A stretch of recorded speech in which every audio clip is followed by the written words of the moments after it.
tous et bienvenue dans cette nouvelle vidéo. Dans ce nouvel épisode de Wiki ASMR, nous allons parler de Retour vers le futur, la fameuse trilogie cinématographique de Robert Zemeckis.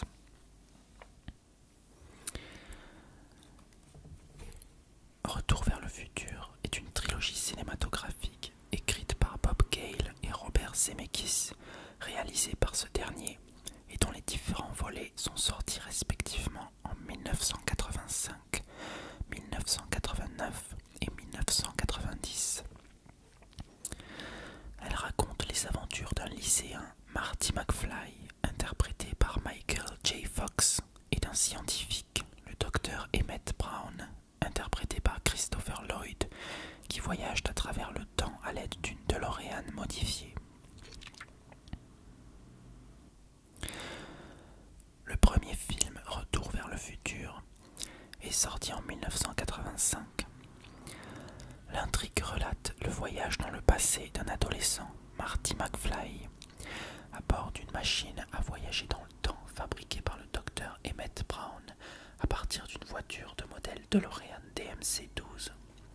Parti de l'année 1985 et propulsé en 1955, Marty, aidé du Doc de 1955, doit résoudre les paradoxes temporels provoqués par ses interventions dans le passé et trouver le moyen de faire fonctionner la machine pour retourner à son époque d'origine. Le deuxième film, Retour vers le futur 2, est sorti en 1989. Il s'agit d'une suite directe de Retour vers le futur. Le film est doté d'un budget de 40 millions de dollars et est tourné conjointement avec le troisième épisode de la trilogie Retour vers le futur 3. Son tournage débute en février 89, après 2 années passées à construire les décors et à écrire le scénario. Dans cet épisode, Marty voyage à la fois dans le passé mais également dans le futur, le 21 octobre 2015. Enfin, Retour vers le futur 3 vient clore la trilogie Retour vers le futur en 1990. Et cette fois-ci, l'intrigue principale se déroule en 1885. Analyse des paradoxes. Inspiré de l'œuvre de René Barjavel, le voyageur imprudent, qui le premier pose le paradoxe récursif. Le héros tue son grand-père. Si le grand-père est mort, le héros ne peut pas naître. Donc on ne peut pas tuer son grand-père, qui donc vivra, mais qui aura un petit enfant, qui le tuera, etc. La trilogie met bien en exergue et d'une façon comique les deux paradoxes. Il s'agit des paradoxes du grand-père et du paradoxe de l'écrivain. Tandis que le premier crée une situation insoluble, le second crée une boucle de causalité. La saga fournit des exemples assez intéressants de ces deux types de paradoxes. En outre, des personnages sont souvent présents en plusieurs exemplaires. Paradoxe du grand-père. Lorsque Doc parle de paradoxe au cours de la trilogie, il fait allusion au paradoxe du grand-père et prétend que ce dernier peut entraîner la destruction de l'univers. Dès lors, il manœuvre habilement tout au long de la saga pour empêcher ce paradoxe de se produire. 5 exemples peuvent illustrer cette affirmation. Dans le premier épisode, Marty empêche ses parents de se rencontrer. Doc ordonne alors à Marty, sous peine d'ailleurs qui n'existe plus dans cette réalité altérée, de rétablir la situation en provoquant un flirt entre ses parents. Deuxième exemple, le matin du 12 novembre 1955, Doc et Marty débarquent pour récupérer l'almanach des sports.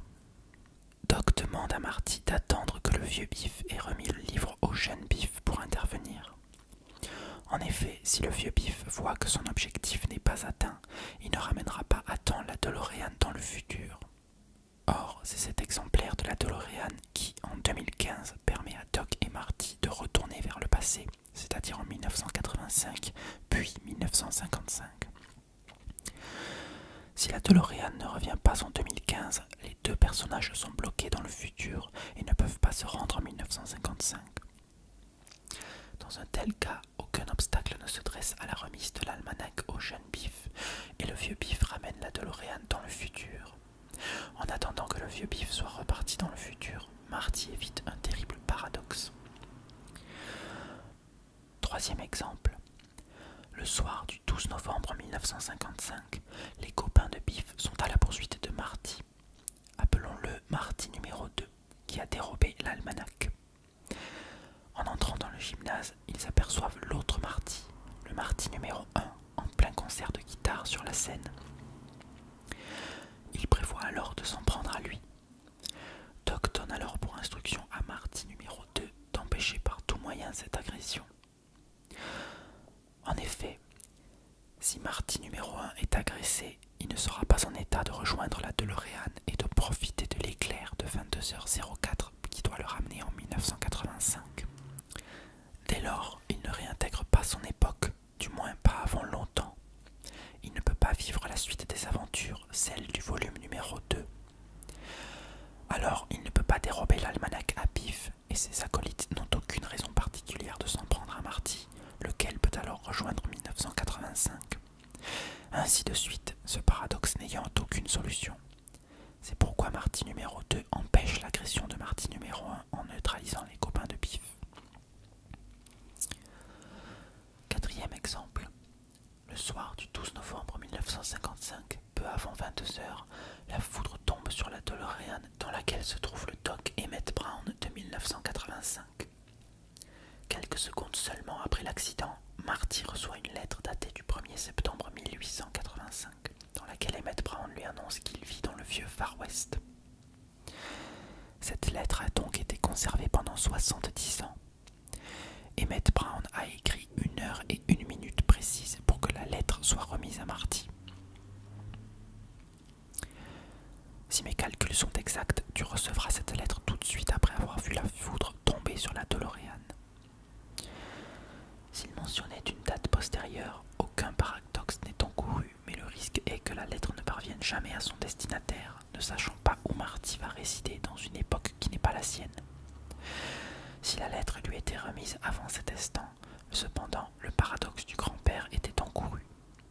Par exemple, si Marty prenait connaissance de la lettre dans l'après-midi du 12 novembre 1955, il aurait le temps d'informer Doc de l'accident temporel dont il va être victime peu avant 22h le soir même. Doc prendrait alors les mesures nécessaires pour que cet accident ne survienne pas, mais alors la lettre n'aurait plus aucune origine et le paradoxe aurait lieu.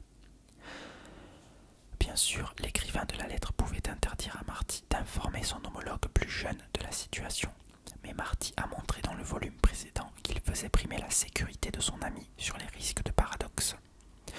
Le moment de remise de la lettre est donc précisément indiqué, assez tard pour qu'aucun paradoxe n'existe et assez tôt pour que Marty ne s'inquiète pas.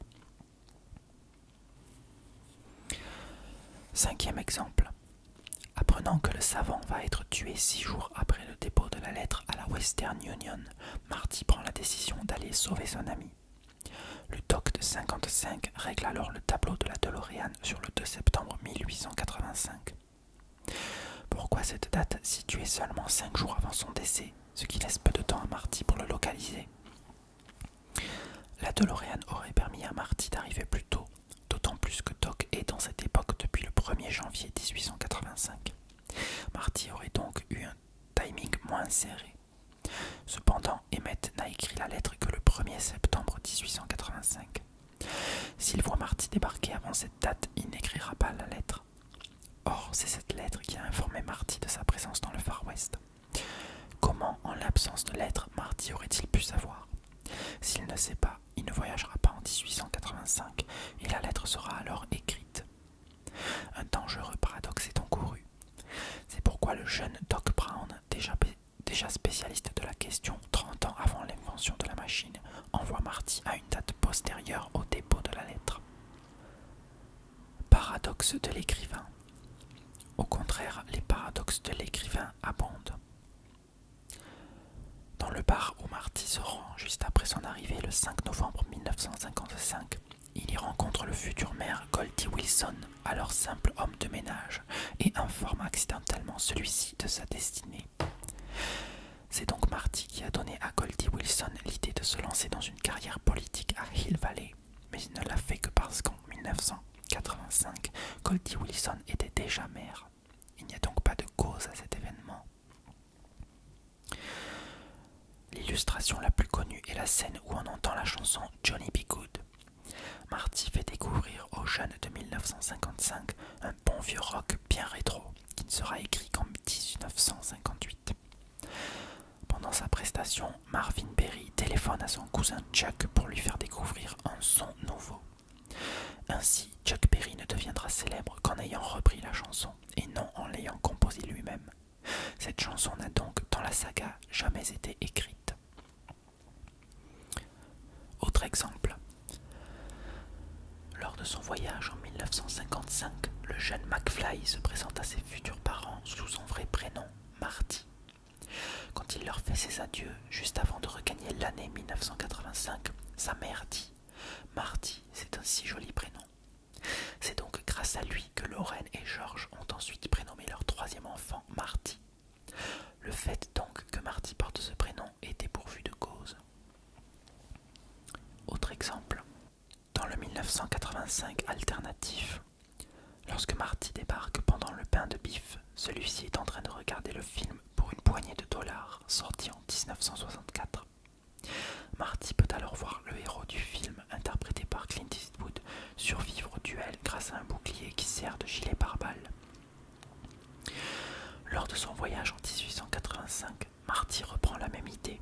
Il se fait d'ailleurs appeler Clint Eastwood tout au long de son séjour au Far West. On peut donc supposer que cet événement survenu à Hill Valley en 1885 a inspiré Sergio Leone pour son film sorti 80 ans plus tard. Or, Marty tire lui-même l'idée de ce film. L'idée d'utiliser un tel bouclier pour survivre à une balle ne vient donc de personne. Dédoublement de personnages. Le voyage dans le temps engendre des copies des personnages. Le même individu se trouve en 2 exemplaires. 3 cas peuvent être distingués. Premier cas. Le voyageur visite une période à laquelle il a vécu ou va vivre. Par exemple, dans le premier volet, le 26 octobre 1985, deux Marty McFly cohabitent pendant 11 minutes entre 1h24 heure de retour de la DeLorean et 1h35 heure de son départ pour le passé. Marty peut donc assister à son propre départ dans le temps. De plus, dans le deuxième volet, Marty jeune est à quelques mètres de son double plus vieux en 2015. Et les deux Jennifer vont jusqu'à se rencontrer. Ou encore, le jeune Doc de 1955 demande au vieux Doc de lui fournir un outil pendant la préparation d'une prétendue expérience météo. Deuxième exemple, encore plus étrange, le voyageur visite 2 fois la même époque. Marty se rend une première fois par accident en novembre 1955 dans le premier volet. Il y retourne dans le second pour récupérer l'almanach. Il sauvera alors son double d'une agression des acolytes de Biff qui aurait pu entraîner un paradoxe temporel. Troisième cas, dans le 1985 alternatif, on peut supposer le dédoublement de Doc et Marty, car Marty est censé être dans un pensionnat en Suisse et Doc est censé être interné dans un asile psychiatrique. Il est alors probable que dans cette réalité, Doc et Marty ne se connaissent pas, ou a fortiori qu'ils ne sont pas amis. Ce qui insinue que la machine à voyager dans le temps n'a peut-être jamais été construite. C'est la DeLorean qui se retrouve très souvent en plusieurs exemplaires au cours de la trilogie. Cela s'explique par sa nature de machine à voyager dans le temps. Dans le premier volet, 2 DeLorean cohabitent le 26 octobre 85 entre 1h24 et 1h35. La première revient du passé tandis que la seconde y part. Dans le deuxième volet, 4 DeLorean cohabitent le 12 novembre 1955. L'une permet au Marty du premier opus de regagner son époque le soir à 22h04. La deuxième a été emmenée par le vieux Biff pour se remettre l'almanach à lui-même. La troisième a transporté Doc et Marty qui interviennent pour récupérer l'almanach. Enfin, la dernière est enterrée dans une mine depuis 70 ans. Elle permettra à Marty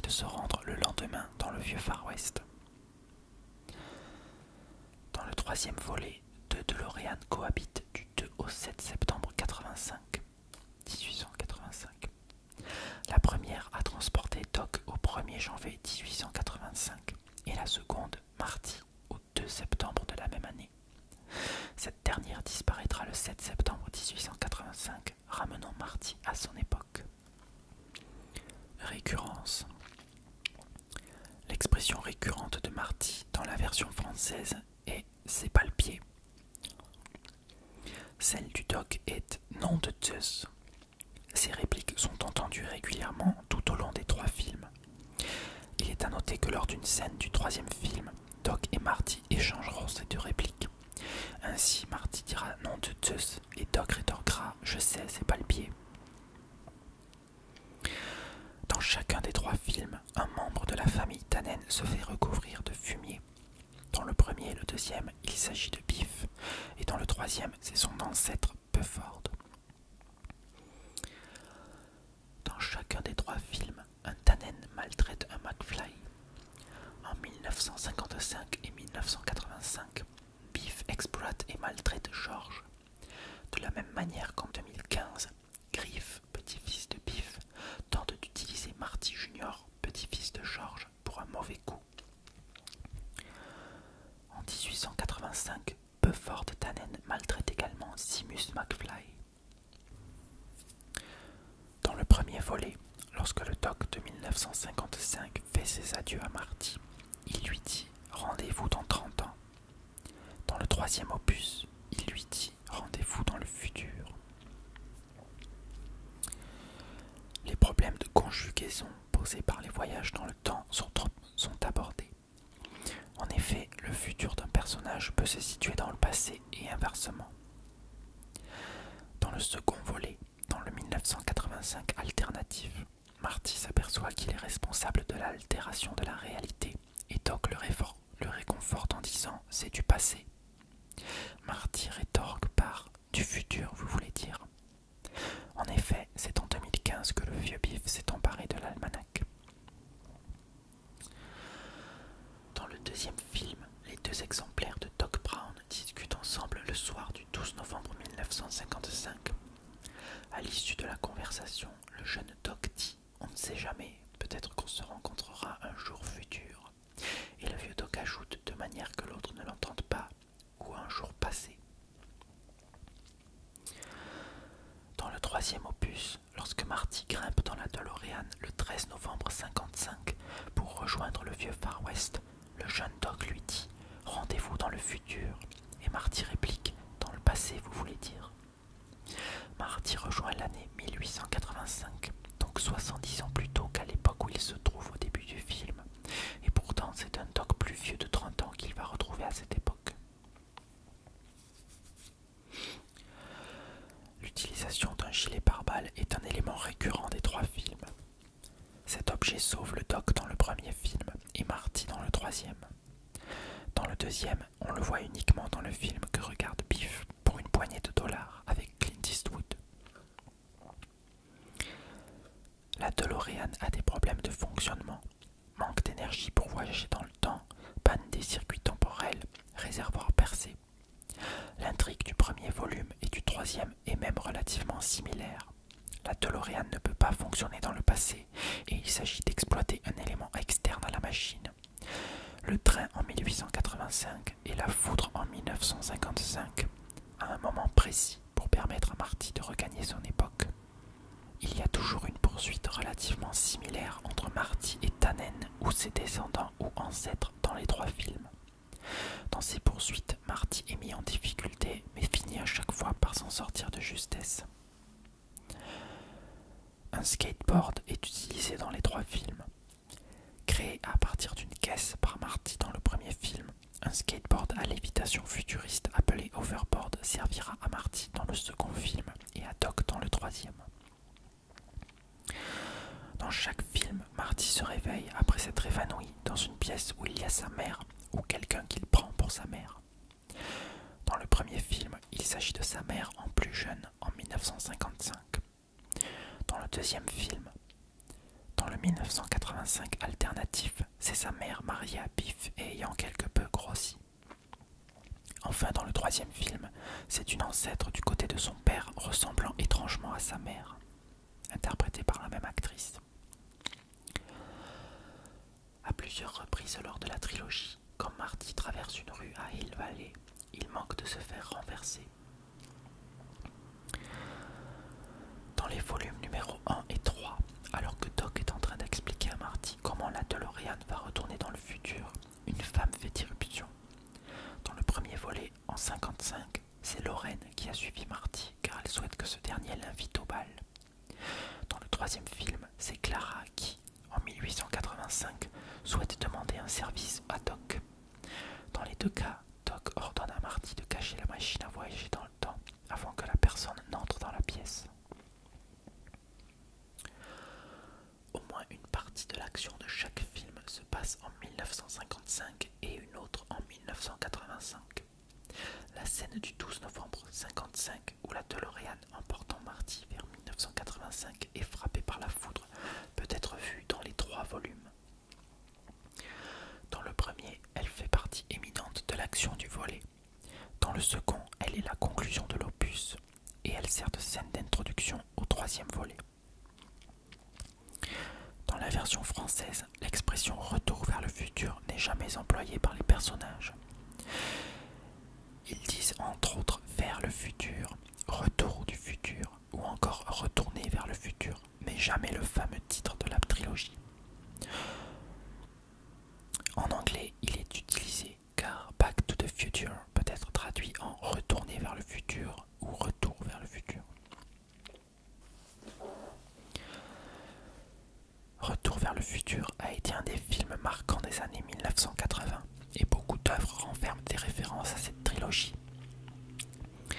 L'expression est passée dans le langage courant en français comme en anglais, Back to the Future, grâce au président américain Ronald Reagan qui l'employa dans l'un de ses discours. Référence au cinéma. Dans le film Donnie Darko qui se déroule durant les années 80, lorsque Donnie Darko et son professeur, le docteur Kenneth Monitoff, discutent des possibilités de voyage dans le temps, quand le professeur dit qu'il faudrait une sorte de vaisseau pour faire ce genre de voyage, Donnie évoque la DeLorean en disant qu'il adorait ce film. Dans le film En cloque, mode d'emploi, Ben et Pete évoquent le film en parlant de la DeLorean, Doc et du continuum espace-temps. Devant l'incrédulité d'Allison et de sa sœur, ils s'insurgent presque devant leur ignorance. Dans Albert à l'Ouest, un film ayant pour cadre l'Ouest américain du XIXe siècle, le héros s'approche d'une grange émettant des étincelles et découvre en y pénétrant le docteur Emmett Brown travaillant sur sa DeLorean dans Retour vers le futur 3. Dans Austin Powers 2, l'espion qui m'a tiré, Austin Power remonte le temps dans une Volkswagen New Beetle équipée d'un clavier sur le tableau de bord pour choisir la date où l'on va et qui doit monter à une certaine vitesse pour voyager dans le temps. Référence à la télévision. Dans l'épisode Le futur peut attendre de Garfield et compagnie, Garfield voyage dans l'espace avec un vaisseau qui ressemble comme 2 gouttes d'eau à la DeLorean du film. De même que le propriétaire de cette DeLorean spatiale ressemble beaucoup au Doc de par son apparence physique. Même s'il s'agit d'un extraterrestre cyclope violet, ses traits de caractère, sa façon d'être et sa façon de parler. Dans les séries télévisées Stargate SG-1 et Stargate Atlantis, certaines références à Retour vers le futur sont utilisées. Le titre des 2 derniers épisodes de la saison 8 de SG-1, par exemple, bien que dans la version originale, ces 2 titres ne sont pas du tout une référence, ainsi que quelques dialogues sur le voyage dans le temps dans Stargate Atlantis. Ce film est même le préféré de John Shepard, le héros de Stargate Atlantis. D'ailleurs, dans l'épisode 15 de la saison 1, le grand sommeil, comme McKay explique quels éléments seraient nécessaires à un voyage temporel, Shepard réplique en disant, sans oublier une chouette DeLorean. Dans l'épisode 18 de la saison 3 de Spin City, sitcom où Michael J. Fox a le premier rôle, Christopher Lloyd participe à un épisode nommé Back to the Future 4 de Judgment Day, où il y a bien sûr plusieurs références à la trilogie. saison 5 de Lost, Les Disparus, Hugo fait allusion à la main de Marty qui disparaît à la suite du paradoxe temporel. Dans l'épisode 11 de la saison 19 des Simpsons, intitulé Les années 90, lors de concerts où Homer Simpson joue du Nirvana sur scène, un certain Marvin Cobain téléphone à son cousin Kurt afin de lui faire découvrir un nouveau style de musique. Il s'agit d'une reconstitution de la scène du premier épisode où Marty joue Johnny B. Goode et où Marvin Berry téléphone à son cousin Chuck. Également dans un épisode des Simpsons de la saison 13, proposition à demi indécente, Artie Ziff souhaite montrer ses talents à Marge en recréant la copie conforme du bal de promotion où il a perdu l'estime qu'elle lui portait. Homer, qui observait, s'écrie clairement « Il faut que j'empêche Artie d'épouser Marge, sinon je n'aiderai jamais ». Artie remplace Marty, mais le cadre spatio-temporel est le même. Par ailleurs, l'un des épisodes de la saison 11 s'intitule en anglais « Bart to the Future ». Enfin, dans l'épisode spécial Simpson Horror Show 5, faisant partie de la saison 6, Homer se trouve dans une dimension parallèle et dit que Michael J. Fox n'est pas le seul à voyager dans le temps. Dans le 16e épisode de la saison 2 de Fringe, quand on voit les observateurs sortir du cinéma dans l'univers parallèle, le toit de l'entrée du cinéma indique que le film diffusé, comme cela se faisait à l'époque où se déroule l'histoire, est Back to the Future starring Eric Stoltz. En français, Retour vers le futur avec Eric Stoltz.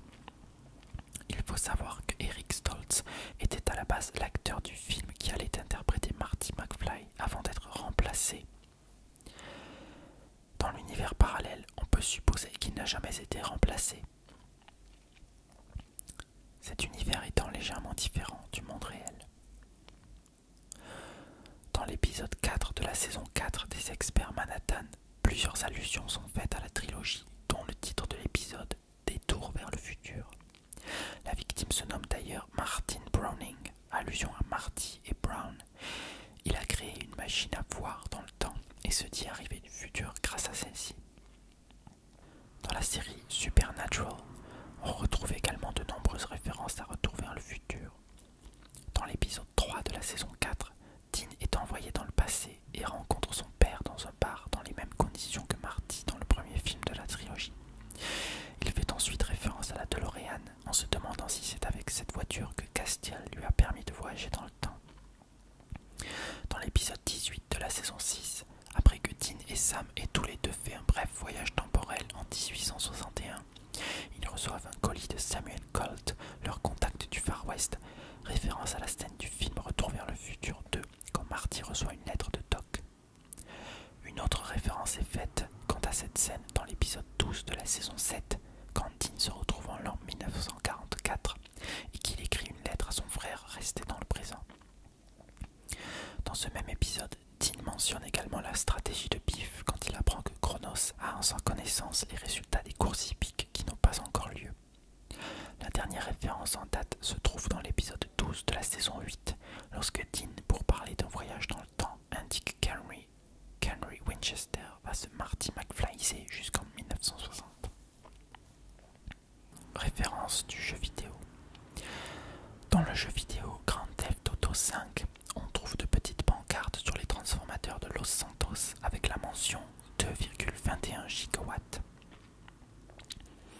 Dans le jeu vidéo Sunset Overdrive, quand le personnage meurt, il peut réapparaître dans la DeLorean. Dans le jeu vidéo Ratchet & Clank, Ratchet peut faire des courses d'overboard.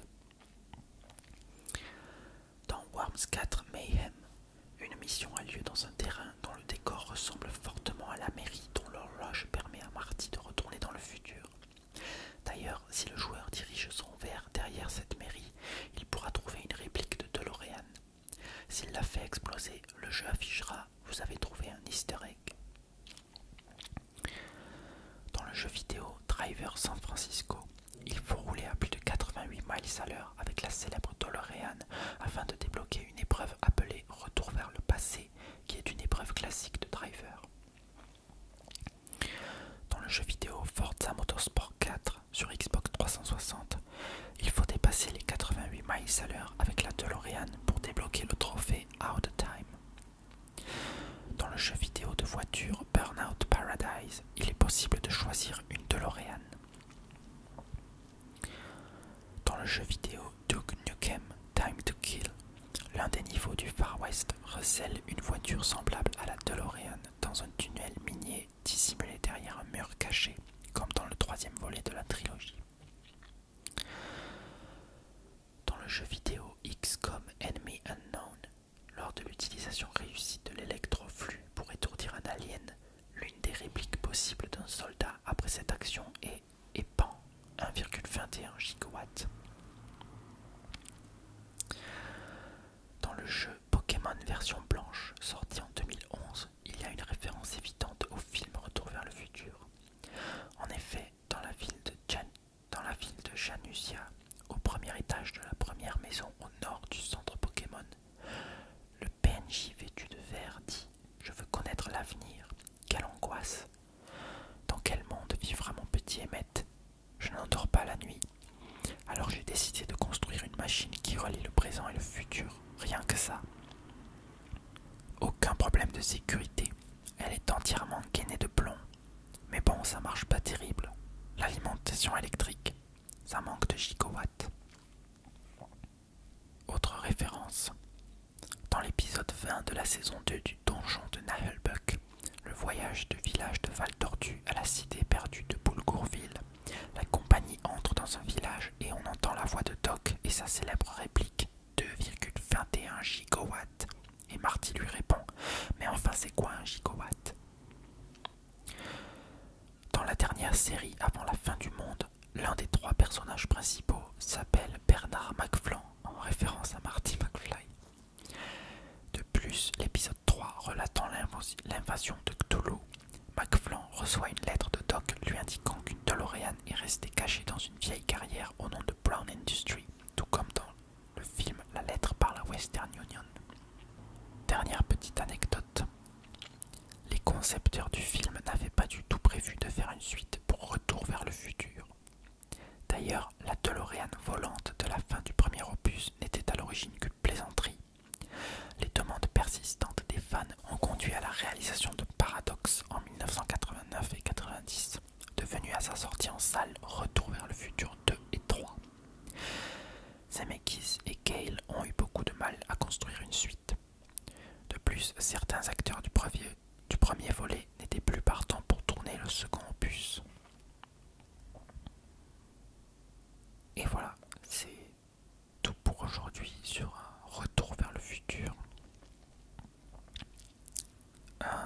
Donc comme vous le savez, le 21 octobre 2015 correspond à la date à laquelle Marty McFly arrive dans le futur, qui correspond à notre présent actuellement.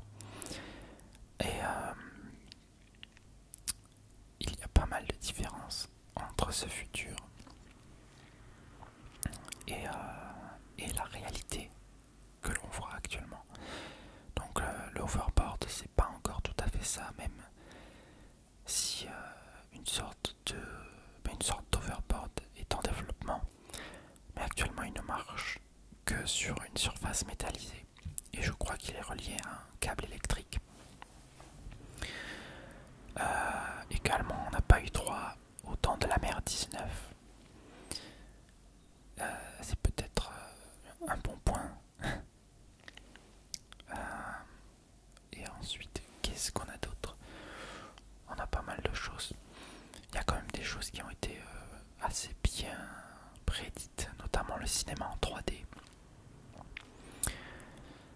Enfin voilà, au final, le futur de 2015 dans les films est assez différent de la réalité. Et je crois que ce n'est pas le seul film qui ait été un petit peu trop visionnaire au niveau de... Enfin, un petit peu trop extravagant au niveau de sa vision du futur. Voilà, dans tous les cas, je vous remercie d'avoir suivi cette vidéo. J'espère que ça vous aura plu. N'hésitez pas à me donner des idées pour les prochaines fois. D'ici là, portez-vous bien et à bientôt dans une nouvelle vidéo. Bye bye.